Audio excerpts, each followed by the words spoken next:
স্বাগত বিবিটিভি সংবাদে, সাথে আছি আমিনা ফেরদৌস। প্রথমেই জানিয়ে দিচ্ছি নিটল ইন্স্যুরেন্স সংবাদ শিরোনাম। জ্বালানি তেল নিয়ে সুসংবাদ, নেপথ্যে চীন।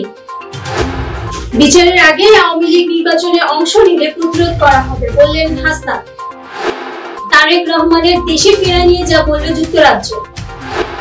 বিলম্ব না করে দ্রুত নির্বাচনের রোড ম্যাপ ঘোষণা করুন বললেন মির্জা ফখরুল। শুনছিলেন নিটল ইন্স্যুরেন্স সংবাদ শিরোনাম, এবার বিস্তারিত। বিগত 5 বছর যাবৎ মোটর ইন্স্যুরেন্স প্রিমিয়াম আহরণ এবং মোটর ইন্স্যুরেন্সের সর্বোচ্চ বীমা দাবি পরিশোধ করে আসছে নিটল ইন্স্যুরেন্স। নিরাপদ যাত্রা সব সময়। আন্তর্জাতিক জ্বালানি সংস্থা জানিয়েছে আগামী বছর বৈশ্বিক জ্বালানি তেলের বাজারে চাহিদার চেয়ে সরবরাহ বাড়তে পারে। রোববার ওপেক বহির্ভূত দেশগুলোতে তেলের উৎপাদন দ্রুত বৃদ্ধির পূর্বাভাস থেকে এই তথ্য জানানো হয়েছে। আইইএ জানায় 2025 সালে দৈনিক 10 লাখ ব্যারেলেরও বেশি তেল উত্তোলন হতে পারে। এর প্রধান কারণ চীনের দুর্বল অর্থনীতি, কেননা বিশ্বের অপরিশোধিত জ্বালানি তেলের সবচেয়ে বড় ক্রেতা চীন। দেশটির অর্থনীতি সেপ্টেম্বরে ক্রমাগত হ্রাস পেয়েছে। এছাড়া চীনের বৈদ্যুতিক যানবাহনের ব্যবহার বাড়ছে, ফলে কমছে জ্বালানি তেলের চাহিদা। চলতি বছর বৈশ্বিক তেলের চাহিদার উপর মূল চাপ ছিল চীনের চাহিদা। এদিকে পেট্রোলিয়াম রপ্তানিকারক 13টি দেশের বাইরের দেশ মার্কিন যুক্তরাষ্ট্র, গায়ানা, আর্জেন্টিনা এবং ব্রাজিলে তেলের উৎপাদন দ্রুত বৃদ্ধি পাচ্ছে। দেশগুলো সম্মিলিতভাবে দৈনিক 15 লাখ ব্যারেল তেল উৎপাদন বৃদ্ধির পথে রয়েছে, যা আইইএ এর তেল ব্যবহার বৃদ্ধির পূর্বাভাসের চেয়ে বেশি। বৈষম্য বিরোধী ছাত্র আন্দোলনের সমন্বয় হাসনাত আব্দুল্লাহ বলেছেন, জুলাইয়ের আন্দোলন শুধু ভোটের অধিকারের জন্য হয়নি। এই সরকারের সংস্কারের যে আহ্বান বিএনপির পক্ষ থেকে গত 16 বছর একই আহ্বান ছিল। নির্বাচন সংস্কারের একটি প্রক্রিয়া গ্রহণযোগ্য একটি নির্বাচন গঠন হলে নির্বাচন দেওয়া যাবে।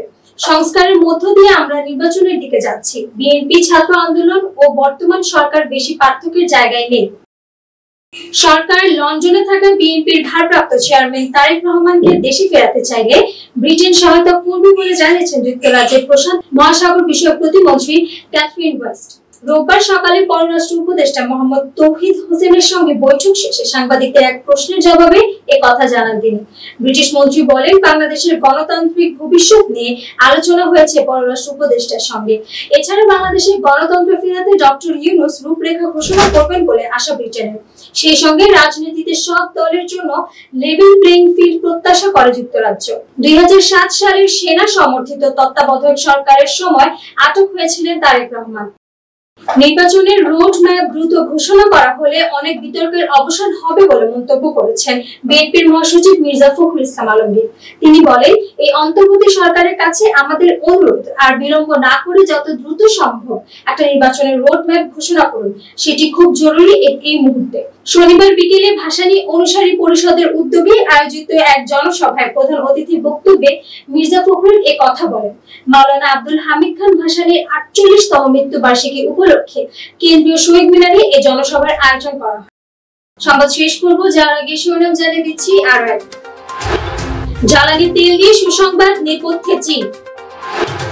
বিচারের আগে আওয়ামী লীগ নির্বাচনে অংশ নিলে প্রতিরোধ করা হবে বললেন হাসনাত। তারেক রহমানের দেশে ফেরা নিয়ে যা বলল যুক্তরাজ্য।